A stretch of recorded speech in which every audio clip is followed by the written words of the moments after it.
এই ভিডিওটা দেখার পর ভারত আর পাকিস্তান নিয়ে আপনার পুরো চিন্তাভাবনা বদলে যাবে। আচ্ছা, সোশ্যাল মিডিয়ায় আপনারা যে সারাক্ষণ ভারত পাকিস্তান নিয়ে কামড়াকামড়ি করেন, আসলে কি তারা আমাদের কিছু দিয়েছে নাকি আমরা শুধু আবেগে বাসছি?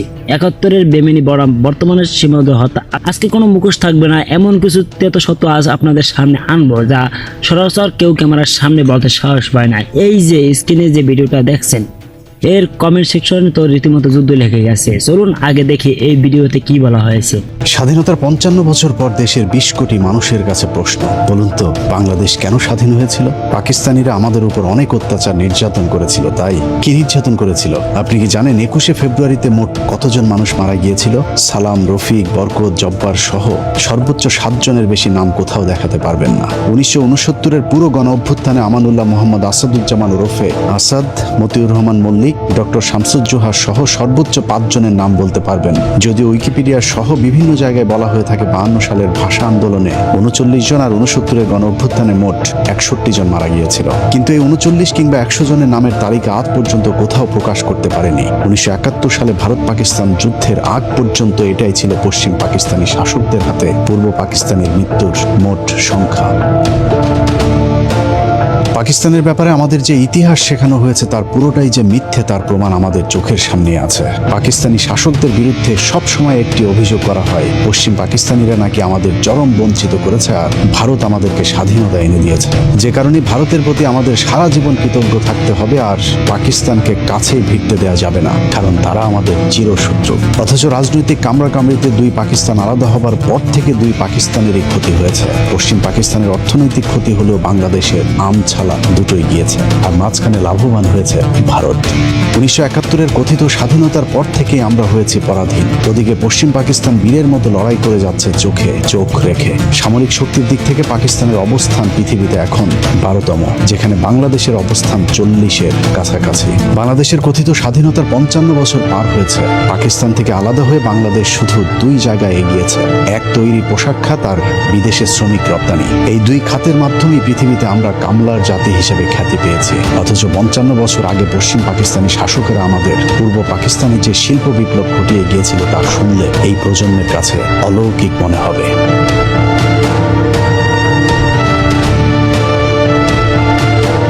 পশ্চিম পাকিস্তান ছিল পৃথিবীর প্রাচীন সভ্যতার অগ্রগামী জনপদের একটি। 1947 সালে ব্রিটিশরা ভারত ছেড়ে যাবার সময় বাংলাদেশ অর্থাৎ পূর্ব পাকিস্তানে ছিল শুধু একটি বিশ্ববিদ্যালয়, অথচ পশ্চিম পাকিস্তানে তখন 11টি বিশ্বের বিখ্যাত বিশ্ববিদ্যালয় ছিল।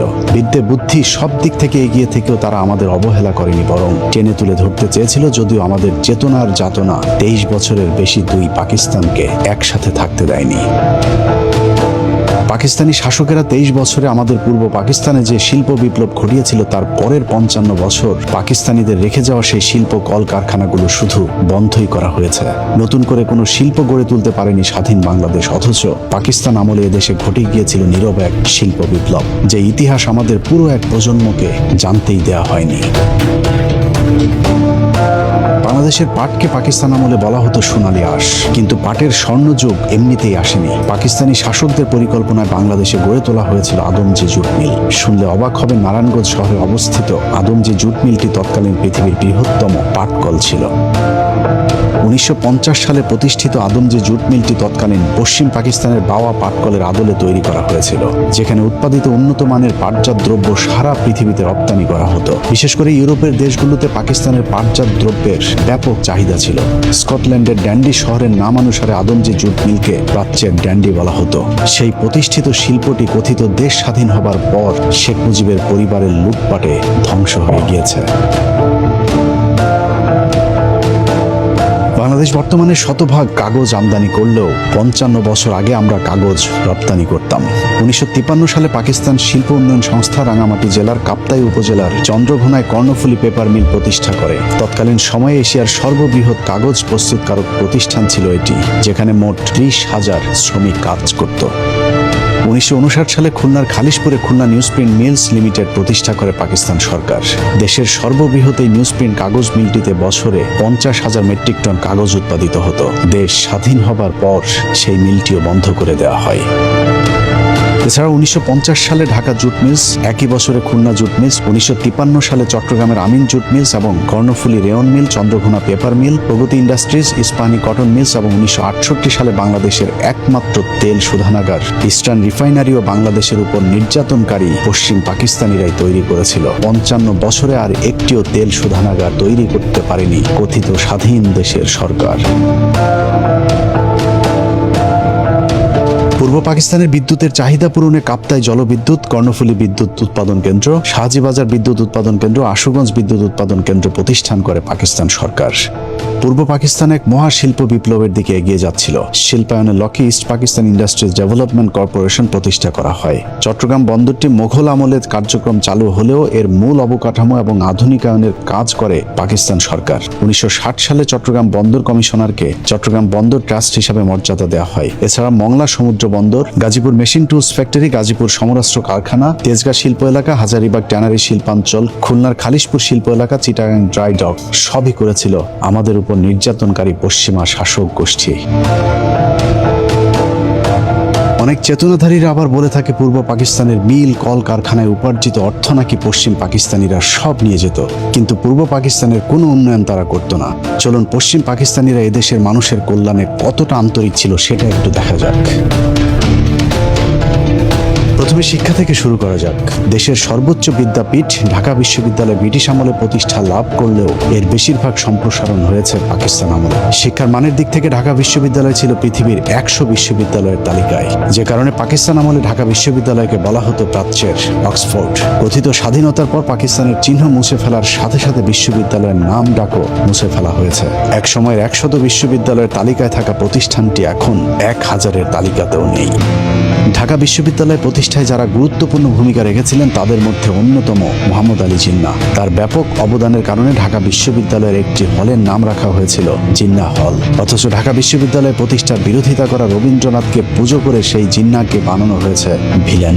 এমনকি মোহাম্মদ আলী জিন্নাহর হলটির নাম পরিবর্তন করে 1971 সালে সূর্য সেন হল রাখা হয়েছে।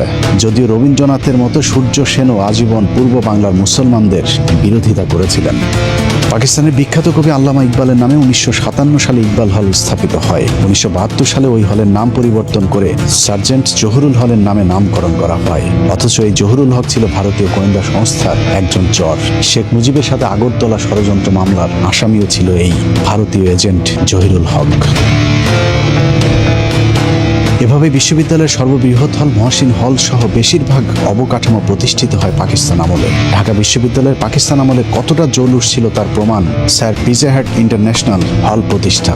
ঢাকা বিশ্ববিদ্যালয়ে পাকিস্তান আমলে এত বেশি বিদেশি শিক্ষার্থী আসতে শুরু করেছিল, তাদের আবাসনের জন্য একটি হল নির্মাণের প্রয়োজনীয়তা দেখা দেয়, যে কারণে 1966 সালে ইন্টারন্যাশনাল হোস্টেল নামে আলাদা একটি ছাত্রাবাস করা হয়েছিল। স্বাধীনতার পর আওয়ামী লীগ হোস্টেলটির নাম স্যার পিজে হাট ইন্টারন্যাশনাল নামকরণ করে।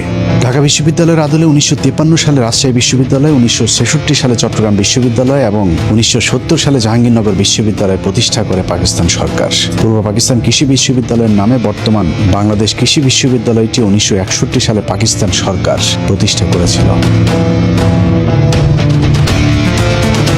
বাংলাদেশের সর্বোচ্চ মেধাবীদের বিদ্যাপীঠ বাংলাদেশ প্রকৌশল বিশ্ববিদ্যালয় বুয়েট 1962 সালে পাকিস্তান সরকার প্রতিষ্ঠিত করে। যে সমমানের কোনো প্রতিষ্ঠান বাংলাদেশ 55 বছরে প্রতিষ্ঠা করতে পারেনি, বরং দিন দিন বুয়েট সহ ঢাকা বিশ্ববিদ্যালয়ের মান নষ্ট করা হয়েছে। মাত্র 23 বছরে পাকিস্তান মোট 4টি প্রকৌশল বিশ্ববিদ্যালয় প্রতিষ্ঠা করেছে, যেখানে 55 বছরে বাংলাদেশ সরকার করেছে মাত্র একটি। 1964 সালে রাজশাহী প্রকৌশল ও প্রযুক্তি বিশ্ববিদ্যালয় রুয়েট, 1968 সালে চট্টগ্রাম প্রকৌশল ও প্রযুক্তি বিশ্ববিদ্যালয় চুয়েট এবং 1969 সালে কুয়েট প্রতিষ্ঠা করে পাকিস্তানিরা। প্রযুক্তিগত দিক থেকে এদেশের মানুষকে গড়ে তুলতে পাকিস্তানিরা যে প্রযুক্তি বিশ্ববিদ্যালয়গুলো করে গিয়েছিল, চেতনাধারীরা সেই প্রতিষ্ঠানগুলোকে আজ তিলে তিলে শেষ করে দিয়েছে। পাকিস্তানের সামরিক কর্মকর্তা এবং সাবেক প্রেসিডেন্ট আইয়ুব খানের 11 বছরের শাসনকাল ছিল বাংলাদেশের স্বর্ণযুগ। তৎকালীন পূর্ব পাকিস্তানে উন্নয়নের এক পসরা সাজিয়ে বসেছিল পাকিস্তান সরকার।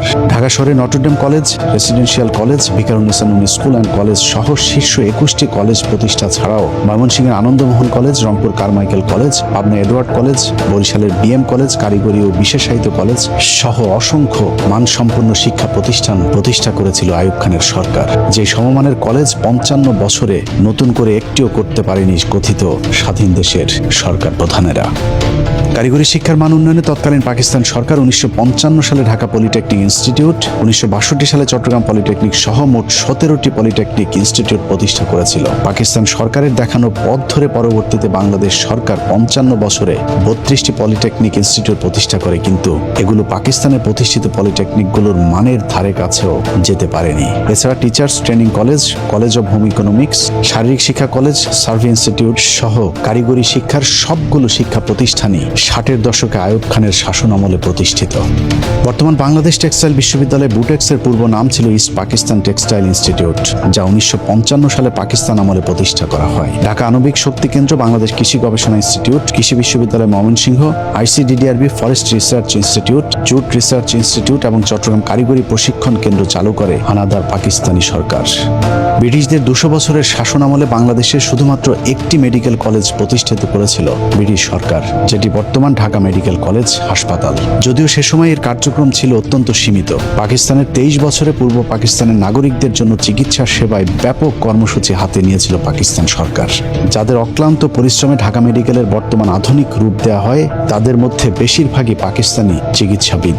এসব চিকিৎসকদের মধ্যে উল্লেখযোগ্য ফরেন্সিক মেডিসিনে doctor M Hossain, urologist Muzaffar Khan, pharmacology বিভাগের প্রফেসর আলতাফ আহমেদ, প্যাথোলজি বিভাগে প্রফেসর আনোয়ার আলী এবং ডাক্তার কাজী আব্দুল খালেক, স্ত্রীরোগ ও প্রসূতিবিদ্যায় প্রফেসর হাবিবউদ্দিন আহমেদ ও প্রফেসর হুমায়া সাইদ, মেডিসিন বিভাগে অধ্যাপক নোয়াব আলী ও প্রফেসর মোহাম্মদ ইব্রাহিম, সার্জারি বিভাগে লেফটেন্যান্ট কর্নেল গিয়াসউদ্দিন এবং প্রফেসর আমির উদ্দিন প্রমুখ, যাদের সকলেই পাকিস্তানি চিকিৎসক ছিলেন।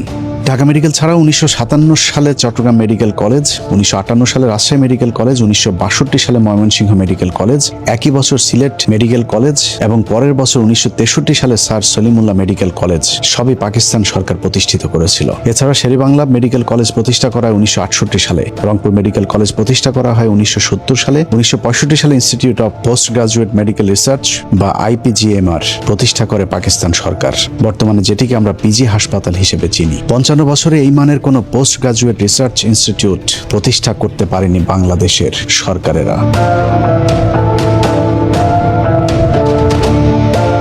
কম্বাইন্ড মিলিটারি হসপিটাল বা CMH হাসপাতালের পূর্ব নাম ছিল পাকিস্তানের প্রেসিডেন্ট ইস্কান্দার মির্জা হাসপাতাল নামে। একইভাবে চট্টগ্রাম, বগুড়া, যশোর, কুমিল্লা, সিলেট, সাভার, ঘাটাইল, চট্টগ্রাম সহ সবখানেই নাম পরিবর্তন করে CMH রাখা হয়েছে, কিন্তু এর আসল কারিগর ছিল পাকিস্তান সরকার। অনেকে বলে থাকে সশস্ত্র বাহিনীর চাকরির ক্ষেত্রে পাকিস্তানকে বঞ্চিত করা হতো, কিন্তু বাস্তবতা হলো সুঠাম দেহের অধিকারী পাকিস্তানিদের জন্য ব্রিটিশ এবং জার্মানির আদলে অনেক আগে থেকে ক্যাডেট কলেজ প্রতিষ্ঠা করা হয়েছিল পশ্চিম পাকিস্তানে, কিন্তু পূর্ব পাকিস্তানে 1947 সালের আগ পর্যন্ত কোনো ক্যাডেট কলেজে ছিল না। পশ্চিম পাকিস্তানের সরকার সেই বৈষম্য দূর করতে 1958 সালে ফৌজদারহাট ক্যাডেট কলেজ, 1963 সালে ঝিনাইদহ ক্যাডেট কলেজ এবং মির্জাপুর ক্যাডেট কলেজ, সবশেষ 1965 সালে রাজশাহী ক্যাডেট কলেজ প্রতিষ্ঠা করেছিল পাকিস্তান সরকার, যাতে পূর্ব পাকিস্তানের নাগরিকেরাও সশস্ত্র বাহিনীতে যোগদানের জন্য দক্ষ হয়ে উঠতে পারে। এখনো পাকিস্তান সরকারের তৈরি করে দিয়ে যাওয়া সেই ক্যাডেট কলেজগুলোই বাংলাদেশ সেনাবাহিনীকে টিকিয়ে রেখেছে। এছাড়া দক্ষ নৌবাহিনী গড়ে তোলার লক্ষ্যে 1962 সালে প্রতিষ্ঠা করা হয় দ্য মার্কেন্টাইল মেরিন একাডেমি, বর্তমানে যার নাম বাংলাদেশ মেরিন একাডেমি। সেটি এখন পর্যন্ত দেশের নৌবাহিনীর প্রধান শক্তির উৎস। বাংলাদেশকে একটি আধুনিক ও শিল্পোন্নত পরিকল্পিত দেশ হিসেবে গড়ে তুলতে পাকিস্তান সরকার যা যা করা প্রয়োজন সবই শুরু করেছিল। ঢাকা শহরের গুলশান, বনানী, ধানমন্ডির মতো পরিকল্পিত আবাসিক এলাকাগুলো পাকিস্তান সরকারের পরিকল্পনায় করা। সম্প্রতি পূর্বাচল ও বসুন্ধরা আবাসিক এলাকা ছাড়া 71-এর পর এদেশের সরকার কোনো পরিকল্পিত আবাসন গড়ে তুলতে পারেনি। অবকাঠামোগত দিক থেকে বাংলাদেশের স্বর্ণযুগ ছিল পাকিস্তান আমল। ঢাকা চট্টগ্রাম, ঢাকা রাজশাহী, ঢাকা সিলেট, ঢাকা খুলনা সহ দেশের প্রায় সবকটি মহাসড়ক পাকিস্তান আমলে নির্মাণ করা হয়েছিল। এছাড়াও দেশের গুরুত্বপূর্ণ প্রায় সকল অবকাঠামোগুলো পাকিস্তান সরকারের করা, যেমন 1968 সালে চালু করা হয় কমলাপুর স্টেশন, যা তৎকালীন পৃথিবীর অন্যতম নির্মাণ শৈলীর একটি। শাসন ব্যবস্থায় সমতার লক্ষ্যে পাকিস্তান সরকার 1961 সালে জাতীয় সংসদ ভবনের নির্মাণ শুরু করে, যা এখনও আধুনিক স্থাপত্য হিসেবে বিবেচিত হয়। এছাড়া বাইতুল মোকাররম, ইসলামিক একাডেমি বা বর্তমান ইসলামিক ফাউন্ডেশন, মিরপুর চিড়িয়াখানা, কুর্মিটোলা বিমানবন্দর, বাংলা একাডেমি, রামপুরা টেলিভিশন ভবন, ঢাকা স্টেডিয়াম, ঢাকা জাদুঘর, হোটেল ইন্টারকন্টিনেন্টাল সহ বেশিরভাগ প্রতিষ্ঠানগুলো পাকিস্তান সরকারের হাত ধরে প্রতিষ্ঠিত। কথিত স্বাধীনতার পর শেখ পরিবার আর আওয়ামী লীগের দলীয়করণ আর লুটপাটে নতুন কোনো প্রতিষ্ঠান গড়তে পারেনি, বরং পাকিস্তানের রেখে যাওয়া প্রতিষ্ঠানগুলোকে ধ্বংস করে দেওয়া হয়েছে দিন দিন। বাংলাদেশ বেতার 1939 সালে ব্রিটিশ আমলে প্রতিষ্ঠিত হলেও রাজশাহী, চট্টগ্রাম, খুলনা, রংপুর, সিলেট বেতার কেন্দ্র প্রতিষ্ঠা করে পাকিস্তান সরকার। ঢাকা নিউ মার্কেট সহ সারা দেশের জেলা ও বিভাগীয় শহরগুলোতে নিউ মার্কেট গড়ে তোলার পরিকল্পনাও পাকিস্তান সরকারের। 1971-এর পর গেল 55 বছরে বাংলাদেশে যত উন্নয়ন হয়েছে, দুই পাকিস্তান একসাথে থাকলে এসব উন্নয়ন আরো 50 বছর আগে হতো। বাংলাদেশের মানুষের কাছে রূপপুর পারমাণবিক বিদ্যুৎ কেন্দ্র নতুন বিষয়, কিন্তু জেনে অবাক হবেন রূপপুর পারমাণবিক বিদ্যুৎ কেন্দ্রের কাজ শুরু হয়েছিল 1961 সালে। সম্ভাব্য জায়গা হিসেবে রূপপুরে নির্ধারিত হয়েছিল বিদ্যুৎ কেন্দ্রটি। সেই লক্ষ্যে মার্কিন সরকারের কাছ থেকে অর্থ এবং প্রকল্প রক্ষণাবেক্ষণের জন্য প্রায় 200 কর্মকর্তাকে বিদেশে প্রশিক্ষণের জন্য পাঠানো হয়েছিল। এছাড়া 90-এর দশকে উদ্বোধন হওয়া যমুনা সেতুর প্রস্তাবও 1966 সালের অধিবেশনে পাশ করা হয়েছিল। পাকিস্তান সরকারের এসব কর্মকাণ্ড এখনো উইকিপিডিয়াতে দলিল হিসেবে রয়েছে। শুধু অবকাঠামোগত উন্নয়ন নয়, বাংলাদেশের সব অর্জনের গোড়াপত্তন হয়েছিল পাকিস্তান আমলে, আর কথিত স্বাধীনতার মধ্য দিয়ে আমরা সব হারিয়েছি। এই ধরুন 60-70-এর দশকে পশ্চিম পাকিস্তানিরা পূর্ব পাকিস্তানের ফুটবল আর ক্রিকেটে যে উন্নয়ন করে দিয়ে গিয়েছিল, তারই ধারাবাহিকতায় 80-90-এর দশক পর্যন্ত চলেছে বাংলাদেশ। 90-এর দশক পর্যন্ত ফুটবলের যে জনপ্রিয়তা ছিল, সেই ধারাবাহিকতা রক্ষা করতে পারলে বাংলাদেশ এখন হয়তো বিশ্বকাপের মঞ্চে খেলত। তৎকালীন সময় আবাহনী মোহামেডান ফাইনাল খেলাকে কেন্দ্র করে সরকারি ছুটি পর্যন্ত দিতে বাধ্য হয়েছিল তখনকার সরকার। অনেকেই বলে থাকেন পূর্ব পাকিস্তানিদের নাকি তেমন পাত্তা দিত না পশ্চিম পাকিস্তানিরা, অথচ 1970 সালেও যুক্ত পাকিস্তান ফুটবল দলের অধিনায়ক ছিলেন বর্তমান সংসদের মাননীয় স্পিকার মেজর হাফিজউদ্দিন আহমেদ। ফুটবলের সেই সোনালী সময় এখন আর নেই। 1997 সালে কেনিয়ার সাথে নাটকীয়ভাবে আইসিসির সেই ম্যাচ না জিতলে ক্রিকেটেও হয়তো বাংলাদেশ একদিন হারিয়ে যেত, অথচ ক্রিকেটের উন্নয়নও সেই পাকিস্তানের হাত ধরেই শুরু হয়েছিল। বাংলাদেশের জীবন্ত কিংবদন্তি রাকিবুল হাসান সহ যেসব তারকাদের হাত ধরে বাংলাদেশ ক্রিকেট উঠে দাঁড়িয়েছিল, তারা সবাই পাকিস্তান জাতীয় ক্রিকেট দলের সদস্য। তাদের কারণে আমরা আজ বিশ্ব ক্রিকেটের শক্তিশালী দল হিসেবে পরিচিতি পেয়েছি।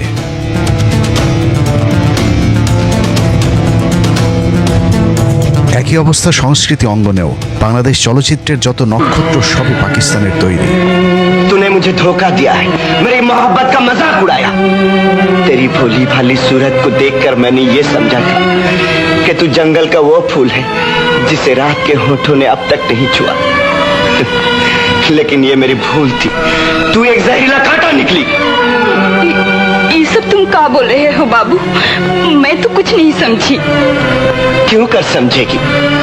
तूने ना कहा था कि हम पहाड़न जब किसी को मन देते हैं तो फिर कभी वापस नहीं लेते।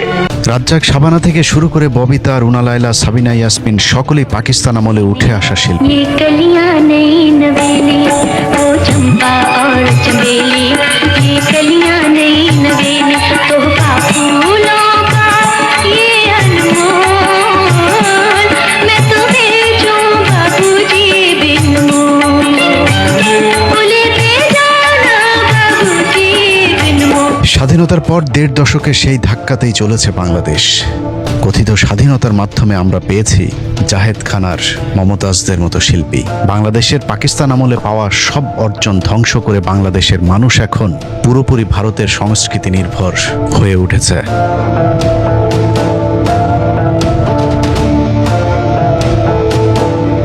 এটাই আমাদের 23 বছরের বঞ্চনার ইতিহাস। এবার চলুন কথিত স্বাধীনতার 55 বছরে আমরা কতটুকু এগিয়েছি সেটা দেখা যাক। 55 বছরে আমরা ঢাকা বিশ্ববিদ্যালয়ে শুধু একটি আলোচিত শাখা খুলতে পেরেছি, সেটা হলো চারুকলা। এই শাখায় পড়ুয়া বিজ্ঞানীরা প্রতি বছর বিশাল বিশাল মিসাইল, রকেট, স্যাটেলাইট উৎপাদন সহ নানা ধরনের আধুনিক জ্ঞান বিজ্ঞানের শাখায় বিচরণ করছে। 55 বছরে বাংলাদেশ সবচেয়ে বেশি এগিয়েছে নারীদের ক্ষমতায়নে। প্রতিটি অফিস আদালতে এখন নারীরা সেখানকার পুরুষদের লালসার শিকার। দেশ পেরিয়ে নারীদেরকে এখন পাঠানো হচ্ছে বিদেশে, সেখানে সকালে বাবার, দুপুরে ছেলের আর রাতে মেয়ে জামাইয়ের ধর্ষণের শিকার হচ্ছে আমাদের মা বোনেরা। আরেকটি খাতে উন্নতি হয়েছে, তা হলো তৈরি পোশাক শিল্প। অন্যের সুতা, অন্যের কাপড়, অন্যের করা অর্ডার বাংলাদেশে এনে কাপড় তৈরির পর অন্যের কাছে পাঠিয়ে দিয়ে যে আয় রোজগার হয়, তা দিয়ে বাংলাদেশের কিছু গার্মেন্টস ব্যবসায়ীর পকেট ভারী হয়। কিন্তু কিন্তু দেশের কিংবা গার্মেন্টস শ্রমিকদের কোনো উন্নতি হয় না। ইদানিং টিকটক শিল্পের ব্যাপক বিস্তার ঘটেছে। ঘরে ঘরে এখন টিকটকার, নারী পুরুষের অশালীন অঙ্গভঙ্গি আর বেহাইয়াপনায় ছেয়ে গেছে সোশ্যাল মিডিয়া। সব মিলিয়ে চারিদিকে পরকীয়া, বিবাহ বিচ্ছেদ, পারিবারিক অশান্তি যেন এক মহামারী রূপ ধারণ করেছে। ভণ্ড রাজনীতিবিদদের বক্তৃতায় আমাদেরকে বীরের জাতি হিসেবে পরিচয় দিলেও সারা দুনিয়ায় আমাদেরকে বানিয়ে রাখা হয়েছে ভিখারির জাতি। কোথাও এই জাতিকে সম্মান দেওয়া হয় না। কথিত স্বাধীনতার পর সবচেয়ে বেশি লাভ যেটা হয়েছে তা হলো শেখ পরিবারের। শেখ পরিবার আর আওয়ামী লীগের লুটপাটের স্বাধীনতার পর 3.5 বছরে না খেয়ে মারা যায় 15 লাখ মানুষ। আওয়ামী লীগের তৈরি রক্ষী বাহিনীর নৃশংসতায় মারা গিয়েছিল আরো 45,000 মানুষ। পাকিস্তানিদের 23 বছরে পুরো পূর্ব পাকিস্তানের ধর্ষণের মামলা হয়েছিল মাত্র 1,674টি। আর কথিত স্বাধীনতার পর শুধুমাত্র 75 পর্যন্তই বাংলাদেশে মোট ধর্ষণের মামলার সংখ্যা ছিল 11,326টি। তারপরেও এই স্বাধীনতাকে বাঙালির চরম পাওয়া হিসাবে প্রতিষ্ঠিত করা হয়েছে, আর পাকিস্তানকে বানানো হয়েছে চিরশত্রু। কথিত সেই স্বাধীনতা যুদ্ধেরও প্রতিটি পরতে পরতে রয়েছে মিথ্যা আর অসত্যের ধূম্রজাল। বলা হয়ে থাকে পাকিস্তানিরা আমাদের 30 লাখ মানুষকে হত্যা করেছে, 2 লাখ মা বোনদেরকে ধর্ষণ করেছে। অথচ 30 লাখ মানুষ মারা গেলে প্রতি গ্রামে অন্তত 45 জন করে মানুষ মারা যাবার কথা, কিন্তু 45 গ্রামে খুঁজেও পাকিস্তানি হানাদার বাহিনীর হাতে মৃত্যুবরণ করেছে এমন একজন মানুষকেও খুঁজে পাওয়া যাবে না। তো সব ভুয়ো হয়েছে, আছে কিনা তা তো জানি না। ওই যে মুক্তিযোদ্ধার ভাষায় হেলে না, আর কি বয়স হয়েছে, আরে ভাবে বীরাঙ্গনা বানাই, ওর নাম লো এইটা হেলে না। ওই যে মুক্তিযোদ্ধার চার দোকানদার যে মহিলা, ও কি বীরাঙ্গনা নেই? 71 সালে জন্ম হইতো হয়নি। ওরা কি পরে কি বীরাঙ্গনা বানায় রাখছে? ওরে বানাই রাখছে, ওই যে কয়জন নেতারা ওরে ঢাকা নিয়ে খেলাই টেলাইয়া ওই ইয়ে করছে। আমরা যখন গেলাম গা, আওয়ামী লীগ ক্ষমতা আসলো, আসার পরে দেয় এরা ইচ্ছা মতো গে 2টা লোকের বানাইছে। একটা হইল মহরকোনা, আর একটা হইল আমার এখানে। 30,000 টাকা ওই বার্তা পাইছে, আমরা কিন্তু 20,000 টাকা পাই। এই যে বানাইছে এইটার 50% বাক কইরা এই কয়েকটা নিচে নেশায় এইটা করছে। যে সমস্ত বীরঙ্গনা ইতিমধ্যে বিগত 15 বছর বা 17-18 বছরের মধ্যে যাদের নাম দাম শোনা যাইতেছে এবং যারা আমাদের ওই নিয়মিত বেতন ভাতা পাইতেছে, এটা একেবারেই একটা কমপ্লিট একটা মিথ্যা প্রবঞ্চনার মাধ্যমে, যেটার কোনো বেসিক নাই, কোনো ভিত্তি নাই। বলা হয়েছে নারীদেরকে নির্যাতন করা হয়েছে, 2 লাখ নারীর কথা। 2 লাখ হোক 1 লাখ হোক, এটা আমাদের লজ্জা। কয়টা নারী থানায় দিয়ে মামলা করছে আমি নির্যাতিত হয়েছি আমার জানা নাই, কেননা থানার ওসিগুলি ছিল বাঙালি। আমাকে পাঠানো হলো 10 জন নারী রেপ হয়েছে চৌগাছা এলাকায়। চৌগাছা এলাকা হলো যশোর একটা অংশ, যেখানে ট্যাঙ্ক যুদ্ধ হয়েছে। এখানে 10 জন নারীর ধর্ষণের কথা বলা হয়েছে। আমি সরজমিনে যাই, কোনো নারীকে পাই নাই। নারী পাওয়া গেছে, কেউ স্বীকার করে না আমরা রেপ হয়নি, মিথ্যা কথা। কথিত 30 লাখ শহীদের 30,000-এর নামও আজ পর্যন্ত কোনো সংস্থা দিতে পারেনি। এমনকি বাংলাদেশ সরকারের পক্ষ থেকে বারবার আবেদন করার পরেও জাতিসংঘ 1971 সালের মুক্তিযুদ্ধের ঘটনাকে গণহত্যা হিসেবে স্বীকৃতি দেয়নি। তারপরেও ভারতের তৈরি করা ইতিহাসের গীত আমরা 55 বছর ধরে গেয়েই চলেছি। 2 লাখ ধর্ষণের যে আজগুবি গল্প বানানো হয়েছিল, সেগুলিও মিথ্যা, ভিত্তিহীন। সারা দেশে ঘুরে যে কজন কথিত বীরাঙ্গনা পাওয়া যাবে, তারাও এলাকায় চিহ্নিত দেহ ব্যবসায়ী। কেউ কেউ সরকারি ভাতার জন্য নিজেদের নামের সাথে বীরাঙ্গনা যুক্ত করেছে। নিয়ে 2 জন পাক বাহিনী সিটি হারাইলে আমার কি করছে, করতে বই খালায় আমি জানি না। ওনরা নিয়ে কেমন নিয়ে কি আসছিল, এরপরে ওই কমান্ডারে আর কি উদ্ধার করছে। খালায় সঠিক খবর করতে পারবো। কেউ কোনো ফিন্দনে কাপড় রাখে নাই, মাথায় চুল রাখে নাই, সব ফালাই দিছে কাটটা। উদ্ধার করার পরে এই হেমায়ত বাহিনী আনলো। এরপর আইনে আবার শেখ মুজিবের দ্বারে পাইলো। শেখ মুজিবের কাছে আমাকে নির্যাতনী হিসাবে গ্রহণ করিয়ে নিছে। অনেক কিছুই হয়েছে গ্রহণ করিয়ে পর আমরা দিয়ে জন্যে বাপের দেশে কেউ ঠাই পাইনি। ওই সময় শেখ মুজিবের দেখছিলেন? হ্যাঁ, শেখ মুজিবের দেখি না। তাই ওই যুদ্ধের সময় মুজিবের সাথে কোথায় দেখা হচ্ছিল আপনাদের? গোপালগঞ্জে? গোপালগঞ্জ না ঢাকা বয়ে জানি করতে না, এইরকম গোপালগঞ্জ নাহলে ঢাকা। পাক শাকের কাজ করতাম, তখন বললো যে কে কোন কাজ করতে পারবি বল। আমি কে ভাই, আমি একটা বিস্ফোরণ তৈরি করি যুদ্ধের মধ্যেই। তখন আমি কি করলাম, একটা পাস্ফোরণ তৈরি করলাম, কিছু ছাই তামুকের ফাঁকি মরিচের ফাঁকি দিয়ে ছোট্ট ছোট্ট করে গোল্লা বানাইয়া এক একজনের হাতে দিতাম। অনেক মানুষ ছিল, এদেরকে হাতে দিতাম, ওরা গাছের আগায় আগায় থাকতো। যখন ওইটা যে তখন পড়তো, তখন ওরা আসলে পরা ছিঁড়ে মারলে পরা ওকে নাক মুখ চোখ মুখ কানা হয়ে যেত গা, তখন ওদের অস্ত্র মস্ত্র আমরা চিনে এনে মুক্তিযোদ্ধাদেরকে দিতাম। বহু অপারেশন করছি আমরা নিজের হাতে, না হইলে কমসে কম আমার এই হাত দেয়, না হইলে 2 থেকে 500 আমি মারছি। আমি 11 জনের জীবিত অবস্থায় তাদের পুরুষঙ্গ কেটে লেছিলাম কাঁচি দিয়া, বব কাঁচি দিয়ে কাইটটা আমি টাকি মাছের মতন শুটকি দিছিলাম। এভাবে পাকিস্তানিদের সাথে আমাদের চরম দূরত্ব তৈরি করে আমাদেরকে পরাধীন করে রেখেছে ভারত। একটি স্বাধীন জাতি হিসেবে ন্যূনতম সম্মানটুকু আমাদের নেই। পৃথিবীর সবচেয়ে ভয়ঙ্করতম সীমান্তে আমরা বসবাস করি, যেখানে প্রতিদিন পাখির মতো মানুষ হত্যা করলেও তার কোনো বিচার নেই। অথচ পাকিস্তান আর্থিকভাবে খুব সচ্ছল হতে না পারলেও তারা সম্মান নিয়ে বেঁচে আছে। 71-এর যুদ্ধের ধকল এখনো কাটিয়ে উঠতে পারেনি দেশটি। যদিও পাকিস্তানের ব্যাপারে আমাদেরকে যেভাবে জানানো হয়, পরিস্থিতি তার সম্পূর্ণ বিপরীত। বাংলাদেশের মানুষকে, বিশেষ করে শাহরিয়ার কবির, বাংকার যোদ্ধা, জাফর ইকবালদের মতো কিছু প্রগতিশীলদেরকে যদি জিজ্ঞেস করা হয় পাকিস্তান সম্পর্কে 2-4 লাইন বলে যান, তাহলে তারা আপনার সামনে যে চিত্র তুলে ধরবে তা যদি সার সংক্ষেপ করা হয় তাহলে ঠিক এমন দাঁড়াবে। পাকিস্তান অত্যন্ত গরিব, পিছিয়ে পড়া একটি দেশ। এই দেশে স্কুল কলেজ কিছুই নেই, শুধু কয়েকটি কওমি মাদ্রাসা আছে যেখানে ককটেল বানানোর প্রশিক্ষণ দেওয়া হয়, যেই ককটেল দিয়ে ভারতের সাথে সীমান্তে তারা যুদ্ধ করছে। পাকিস্তানে কোনো মিল, কল কারখানা কিছুই নেই, যে কারণেই তারা তাদের নিত্য প্রয়োজনীয় জিনিস থেকে শুরু করে ইলেকট্রিক পণ্য, এমনকি মোটরসাইকেল, গাড়ি সবই বাংলাদেশ থেকে আমদানি করে। ওই দেশে কোনো রাস্তাঘাট, ফ্লাইওভার তো দূরের কথা, পায়ে হাঁটার মতো কোনো রাস্তাও তৈরি করতে পারেনি পাকিস্তান সরকার।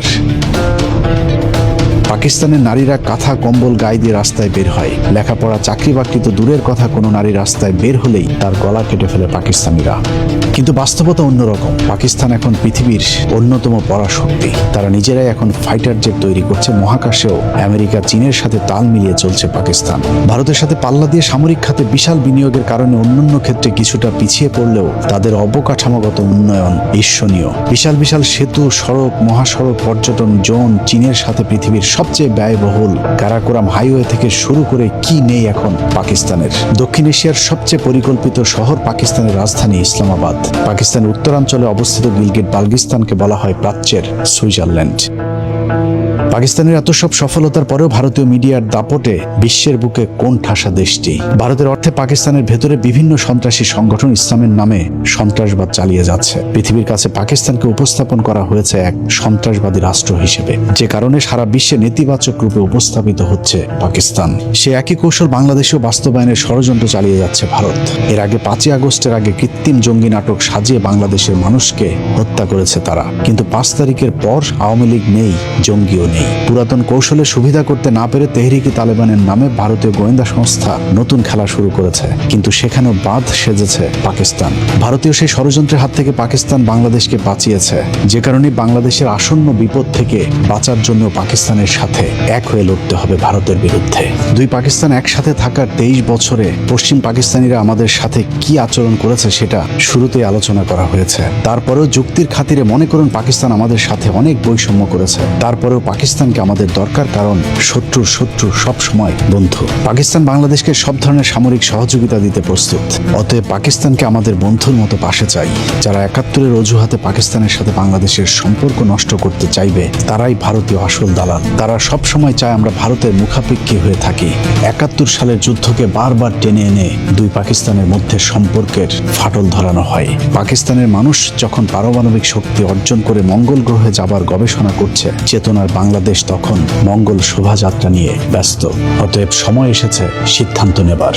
মাথা উঁচু করে থাকতে চায় বাঙালি জাতি। পরাধীন হয়ে পৃথিবীর কোনো শক্তির কাছেই মাথা নত না করে সোজা হয়ে দাঁড়াতে চাই। তাই দিন শেষে হিসাবটা খুব পরিষ্কার ভাই। আন্তর্জাতিক রাজনীতিতে ভাই বন্ধু বা আবেগ বলে কিছু নেই, সবটাই স্বার্থের খেলা। কেউ কাউকে অমনি কিছু দেয় না। অন্যের ওপর ভরসা না করে আমাদের নিজেদের পায়ে দাঁড়াতে হবে, নিজেদের শক্তিশালী করতে হবে, কারণ দিন শেষে নিজের স্বার্থ নিজেকেই রক্ষা করতে হয়। এখন এই ভিডিওর সাথে আপনি কতটুকু একমত কমেন্টে আপনার মতামত জানান। আমি সবার কমেন্ট পড়ব। আর ভিডিওটা ভালো লাগলে শেয়ার করবেন, তাই বলবেন না। ভালো থাকবেন, সুস্থ থাকবেন, খোদা হাফেজ।